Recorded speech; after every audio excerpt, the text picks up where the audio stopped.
This is a major warning for the food you are eating. This is something that I even ate earlier today, right? I was reading about this tonight, Easter night, but I was eating this earlier today on Easter. And I hope you guys had a good Easter, a blessed Easter, and I hope it was a good day for you, right? We had a ton of snow on the ground, but it was still a good, fun day. It ended up being nice and sunny later in the day. A lot of it melted, and the kids got to go outside and have lots of fun, have an Easter egg hunt, all this stuff. So it was a good day, a blessed day, and I hope it was for you too, right? But this got me thinking, all right? Earlier today, I was eating ham. I was eating pork. We had this massive ham that we bought.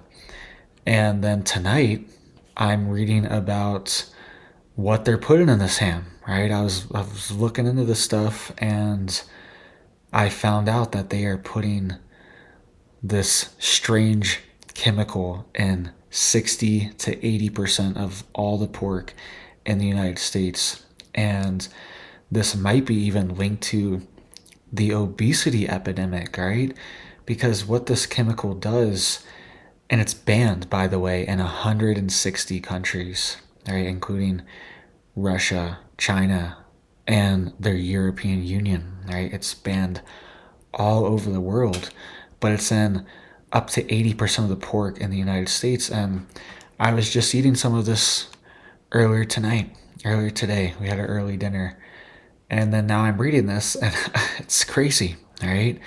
So this chemical that they're putting in the pork, it makes the pigs very fat, right? It manipulates their protein synthesis. So the food that they eat, they convert it to meat and protein much easier, and it fattens them up, right? But the problem with this stuff is that it's residual, and it actually shows up in small quantities in finished pork products in the United States. And if you eat a lot of this, if you're eating it every day, it could be accumulating inside your body. All right. So we're going to get into more details here. I just wanted to give the general idea of what's going on here. But this stuff's called ractopamine. All right. Ractopamine. Ractopamine. All right.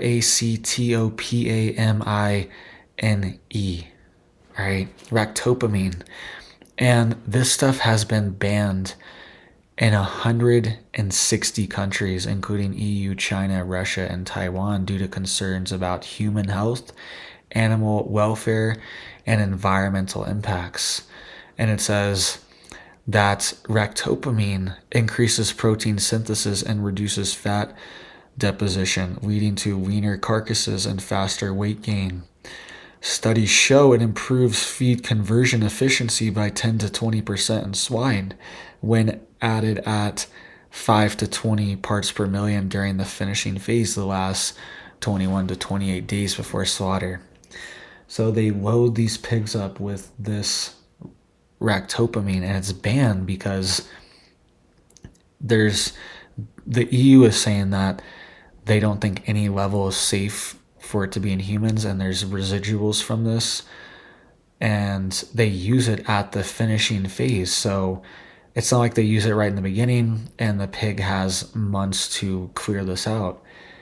It's being given to them right before slaughter, and they're saying that the levels are low enough that it's not a big deal, but they're saying the levels are there. And if you're eating a lot of bacon, you're eating a lot of pork every single day, this stuff could be accumulating inside of you, all right? And they're even saying that it causes temperament changes and things like even aggression in certain pigs and certain animals. And this could be manipulating your metabolism as well too. So it manipulates the metabolism of the pig. This is even in some cattle as well too, but it's primarily pigs, estimated to be used in 60 to 80% of the pigs in the US.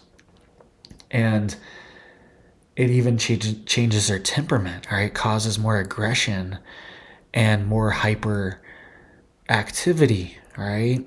And that's up to a certain point until they get so big that they can't move anymore, and it causes lethargy and it causes limb issues where they lose function of certain limbs and they have to even be slaughtered early, some of them, because they become lame, right? And they can't move or do anything, and they're just laying around in their mess all day, okay?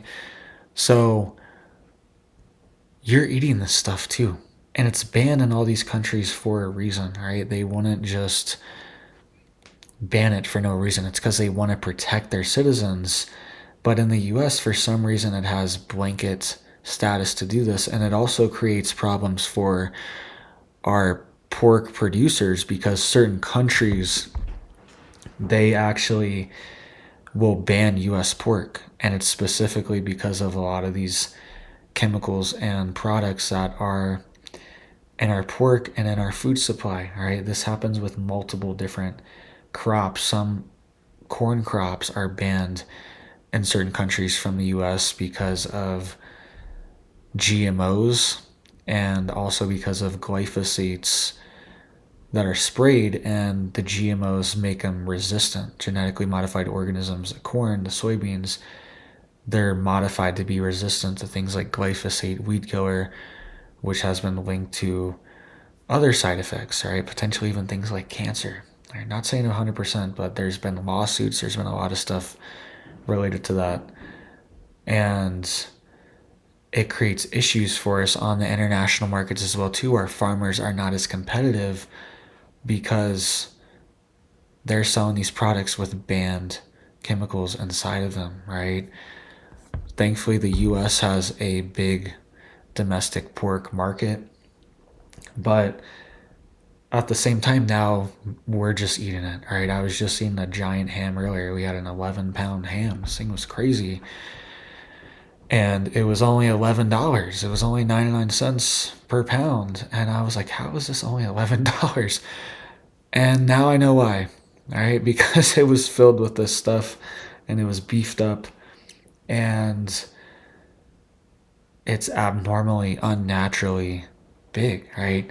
And other countries have problems with their farming practices as well too. Like places like China, they have like vertical pig farms where it's these giant buildings, these tall buildings that have pigs in them, right, at every level. And they actually use a lot of fish. So they have these massive fishing armies, essentially, these boats, thousands of boats that can just take over certain areas. They just show up and start fishing, and they feed this fish to the pigs, right? And these massive vertical pig farms might be a better idea. Sounds better than feeding it this chemical here. But I don't know about the vertical aspect of pig farming as well too. That seems like it could be a disaster waiting to happen with manure and things like that, right? And it says here are some of the risks and side effects potentially from ractopamine, right? And it says here that there's concerns about its effects on human health, animal welfare, and the environment. And it says here that ractopamine stimulates beta adrenergic receptors, which can increase heart rate and blood pressure. A key human study cited in multiple sources involved only 6 healthy young men, one of whom withdrew due to racing and pounding heartbeats after receiving low doses. This study was deemed insufficient to establish a safe ADI, particularly for vulnerable populations like children or those with cardiovascular conditions, right? So when they've done tests on people and studies, people reacted negatively. It increased their blood pressure, increased their heart rate, and that's what it's doing to the animals too. It's also making them more stressed out, right? So these stress hormones and things are being released into the animal, And then you're eating that, these cortisol, these stress hormones that are stored inside the body, inside the animal. And it even releases, or it even increases things like agitation, right? So the animal's mad, stressed out, overwhelmed, it's overweight, and then we're supposed to eat it, right? So I get, efficiency, maximizing productivity, trying to get the biggest yield, but these aren't plants, all right? These are animals, these are pigs, they're pretty smart.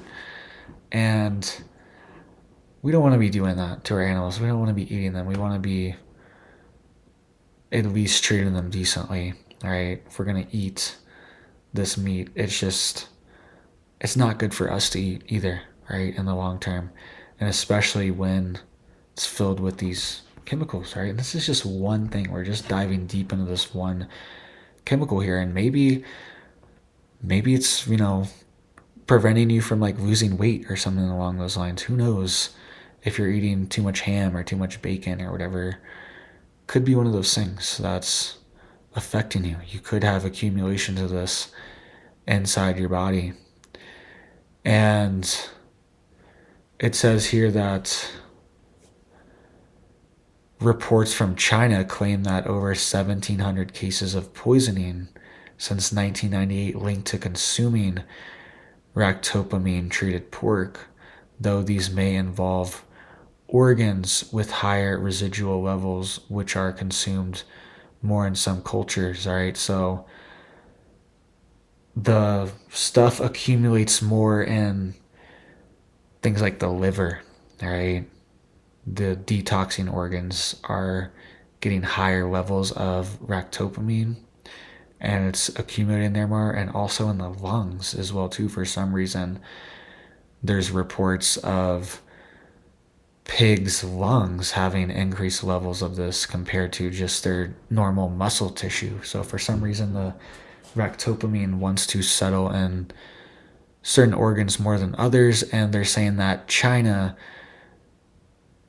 sometimes they eat these organs. They'll eat pig livers or lungs or kidneys or whatever that have higher residuals of this stuff in it, and there has been poisonings, right?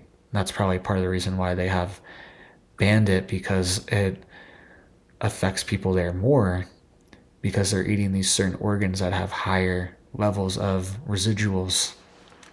It says here, other psychological effects, potential side effects include muscle tremors, palpitations, tachycardia, dizziness, nausea, and anxiety, as reported in animal studies and limited human data. These effects are linked to ractopamine's actions as a beta agonist, which mimics stress hormones. Okay, so it's like I was saying, it stresses the animal out, it's releasing these hormones, it even mimics the hormones, and then you're eating all that stuff too, even the hormones that the pig is producing, you're getting all that. All right, so it's just not good overall, and it really needs to be looked at, right? It is increasing yields. Okay, maybe you get like 10 or 20% more meat on the pig, but what's the long-term side effects, all right? And what's it doing to the animals actually? It's not worth it, all right? And I eat a ton of meat, I eat a ton of steak, all this stuff, but I don't want the animals to be treated badly, live a bad life, right? It says here that farm workers exposed to ractopamine through inhalation or ingestion have reported nausea, dizziness, and respiratory issues, according to FDA files cited in a 2024 lawsuit by the Animal Leak Defense Fund and others. All right, so they're pushing to get this stuff banned in our food because it has all these different side effects, right? And even people working around it are having the side effects as well too. That's the biggest thing I always worry about with farm workers, is that they're the ones spraying the chemicals, they're spraying the pesticides. I used to live near these orange groves in Florida, and last time I checked them out, by the way, they were almost all gone. They were all chopped down, and they're all like solar panels and stuff now. It's crazy. There are a few fields left, but just in the past few years, it's crazy. They've just chopped down all the oranges in Florida. They're all just solar panels now. Kind of wild. And they really had to heavily spray these oranges because of this citrus greening disease. And I just would always think, because it would just smell so bad. So it's part of the reason why we just had to get out of there and move. Because I have kids, I have little kids. I was worried, just breathing this stuff in all the time. And it was every few days in the peak season.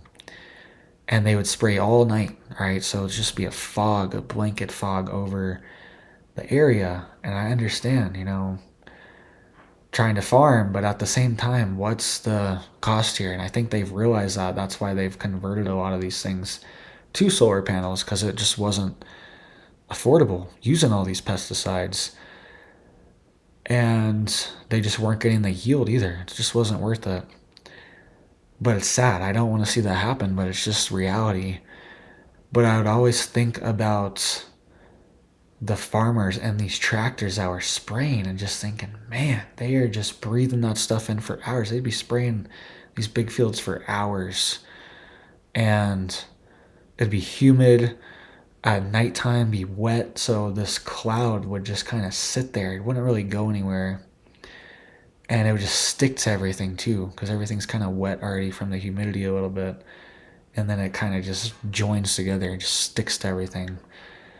And I just would always think, man, I hope they don't have any health issues from this stuff, right? And that's what's going on here. They probably were, right? They probably were, and probably just couldn't really do anything about it. And that's what's happening with these farm workers for ractopamine as well too. And it says here that while ractopamine clears rapidly from muscle, it accumulates in higher concentrations and persists longer in organs like the liver, kidney, lungs, and even eyes. Right? I didn't see that one before. I saw the liver, kidney, lungs, but I didn't see the eyes before. So that's new to me too. And it says here that the levels were at 40 micrograms per kilogram for the liver and 90 for the kidneys, and it was only 10 for the muscles. And it says that's why it's a bigger concern for countries like China, where the locals will eat these other organs that we typically do not eat inside the United States, right? And it says here that there has been a lack of long-term human studies. It says only 4 human studies involving just 20 male volunteers have been conducted, all statistically underpowered and short-term. These studies are insufficient to assess chronic exposure risk, especially for sensitive populations. And it says the FDA's approval of this relied heavily on industry-funded studies, raising concern about bias. Critics argue this lack of rigor needed to ensure safety, especially given reports for adverse effects in animals and humans, right? So that's something that happens a lot, is a lot of things get put under this catch-all term. It's called generally recognized as safe, GRAS. And that's kind of a catch-all term that a lot of companies use to get these random things approved, right? So they will say, hey, it's close enough to this other chemical that's already approved, or there hasn't really been any, we haven't really seen any major side effects yet. And they allow a lot of these things to slip through the cracks as generally recognized as safe. And these companies will go decades just like changing their formula, manipulating things just a little bit. And, a decade later, we're dealing with something totally new, and it's still, quote, generally recognized as safe, still under the same umbrella as something that got approved, a decade ago, right? Even though a lot of things has changed since then, and this is a totally new chemical, they will just umbrella things a lot of times and just blanket approve it and just kind of allow it to be used as long as nothing really bad is happening. All right. So there's only been 4 studies, they said, only 20 people. They said that the studies were mostly inadequate. And the only studies that were given to the FDA were industry ones. So definitely a cause for concern, something that happens constantly. There's like this revolving door that goes on between the FDA, the USDA, a lot of these companies, HHS, where they move back and forth between the private and public sector, and they'll go work at this company here now, this ag company, and then they'll go work in the government at the same time, and then they'll just rubber stamp everything for this company that they used to work at, or that they're going to work out afterwards, and they're going to get a good job, good salary to go work there, as long as they rubber stamp everything for them while they are the head of the FDA or whichever organization. Or they don't even have to be the head, they just have to be somebody high up that's approving things and can do this. And this happens a lot. There's a lot of corruption going on with our food system and with our pharmaceutical system. It says here that psychological and behavioral stress has been reported in animals. It says ractopamine causes significant stress in animals, leading to hyperactivity, trembling, lameness, and difficulty walking. FDA reports document increased incident of, quote, downer pigs, which are unable to stand, broken limbs, and death in ractopamine treated herds. It's a study cited by animal welfare advocates show that pigs fed this exhibit metabolic trauma, cardiovascular problems, and are higher susceptibility to infections. These effects are linked to the drug stimulation of these beta receptors, which elevate stress hormone levels. It says the FDA mandates a label warning that ractopamine, quote, may increase the number of injured and or fatigued pigs during marketing, acknowledging these welfare issues. All right, so there's even a warning label on this stuff saying that it could harm your pigs. But I guess the risk is small enough, the yield is high enough to just outweigh this risk, and that's what it boils down to, right? And that's how like everything is, even the healthcare system, all these things. It's if they were able to magically make all the food better and healthier and cleaner and not have all these chemicals, what do you think it would do to the general population? People in general would be a lot healthier. They wouldn't have as many health problems, health issues. They wouldn't have to go to the doctor as much, the hospital as much, all these things. And then health care prices would go down. Healthcare companies, health insurance companies, hospitals would make less money, and it's a whole racket. And then the food companies make less money too. If people are eating less, if they're more full because they're eating more nutrient-dense food that's not just junk and hollow, then they're eating less food. They're spending less money on food. They're going to make less money. So it kind of all just like boils down to that at the end of the day. And it's kind of sad, right? And I get it. I know that's how the world works, right? I'm pragmatic on this situation. I understand that we need some big ag. We need some of these big farms to feed everyone, to feed the country and feed the world, right? People are dependent on us. But certain things I think need to change, and I think we can still do it. I think there's still ways. I think there's other ways to increase in efficiency without it always just being a chemical or an injection or some kind of whatever that the animals have to take or eat or spray on or anything like that. I think there's other ways to increase efficiency through animal husbandry, through animal care, right? Hiring more people to take care of pigs, right? Use that money, but it's cheaper. It's cheaper to just have a chemical that you inject and they just grow bigger, right? Instead of just taking care of the pigs better, making sure they're fed more consistently, making sure they their areas are clean and they have proper space, all these things.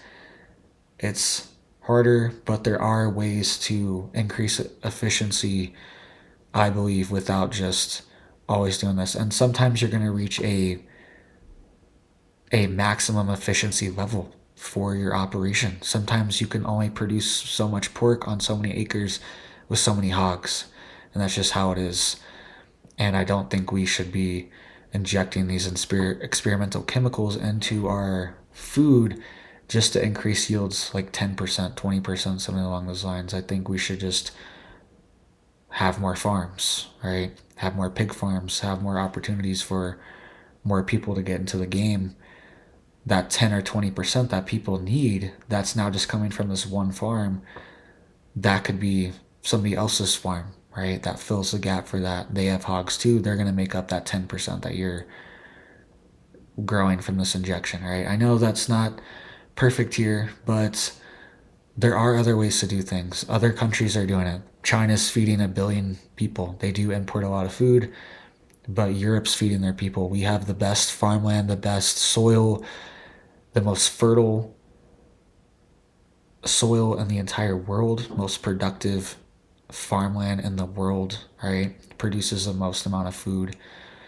And I think and we produce excess, right? Think of all the excess food we produce, just throwing away all the time. I do it too, right? I try to save a lot of food for the chickens, right? Anytime I think about it, I'm like, this old bread here, it's going to the chickens. These old squishy tomatoes going to the chickens. This corn here left over in the bowl, it's going to the chickens, right? So I try to make up for it that way, but there's so much waste. There's so much excess. We grow so much extra food. It's everywhere. We have enough. I think we can deal without just poisoning our food, poisoning the well to just get a little bit more water, right? I don't think it's worth it. And I think we have plenty of water. We have plenty of food already. So let me know what you guys think down below. Please hit it up for me down there. If you're still watching, still listening to me ranting here, I appreciate it. I hope you guys had a good, blessed Easter, all right? And it's going to be a good year, all right? It's going to be a good year. We're getting our plants going, all right? We just had this big snow, so I was holding off. I started a few things, but I was really holding off to do my main tray of plants. But I think we are going to plant that this week. It's supposed to be nice, and it's not supposed to be snowing or any really cold weather events at all, right? Till summertime. So hopefully that sticks. You never know these days, right? The weather is completely unpredictable with all the stuff going on. And you never know, right? But now's the time. Get your stuff started, get some plants started, get some stuff growing, get some chickens, right? Now's the time to start growing your own food and producing your own. I might get some meat birds this year, something I've been wanting to do for years, just haven't done because it's this whole thing to really process them and slaughter them and all that. Just haven't been ready for that. I have little kids. Wasn't sure. They're really little, so I wasn't sure if they were really ready for it either. To help me raise these chickens, and then we're gonna slaughter them all and eat them. But there are times when I tell them, hey, we might have to eat the rooster here because he's causing problems. He's attacking people, so they know that could happen. But haven't really been ready yet for that. But might happen this year. It's on the list. Definitely going to get a few more egg layers. All right, because we had a ton. We had around 40 chickens. And we gave away some of them, and then a raccoon came and slaughtered a ton of them. And 2 days in a row, and I thought I had them locked up. I was like, they're safe. Happened 2 days in a row. We lost a ton of them. And then the next day, the second day after it happened too, there was a bald eagle in the yard eating one of the chickens, right? So I'm not sure if one of the chickens got out or if it was just a chicken that was dead in the yard and the eagle saw it and came and ate it.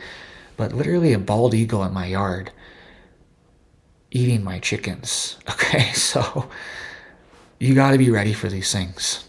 And we're going to rebuild though. We still have a few chickens. from that, all right, from the 40 there. But we gave some of them away too, thankfully, right before that happened. And we're gonna get some more. All right, so this is the year, right? It's Easter, it's springtime, it's a new beginning, new start. Just get some things going, get some things growing, grow something, all right? Just get something going. Even if it's on your porch, just some pots, even if it's inside under some lights, all right? Just grow something and get that experience under your belt too, right? So you know how to do it and you have these skills, and try to support local, right? We've been trying to buy not everything, but some more beef locally, right? There's some local markets and things like that that sell beef and they produce it right around here, right? There's cows all over the place. So we've been trying to support that more often too. Look into these things, support local people, because most likely they're not doing this, right? If there's somebody you're driving by that goes to the farmers markets that has cows or pigs, they're most likely not using this. This is mostly used on big ag farms, right? So find these local people that you can support their farms, support their homesteads if you can't do it yourself, right? If you don't have the land or the space. And it says here, or the time. It's a lot of work to do this stuff.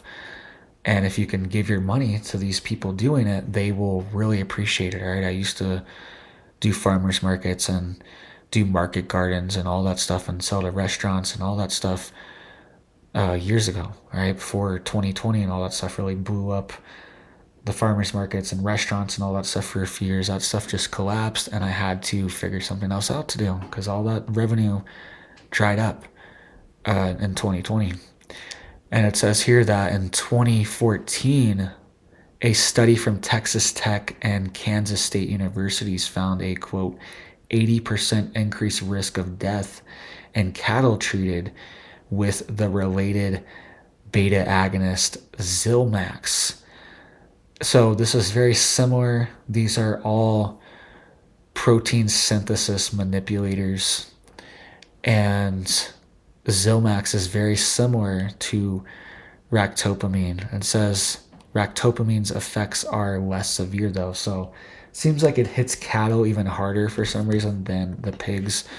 And my guess maybe is that because the cows are so much bigger, they probably need a higher dosage, and they probably take it for longer because it takes around 2 years to get a full beef cow, right?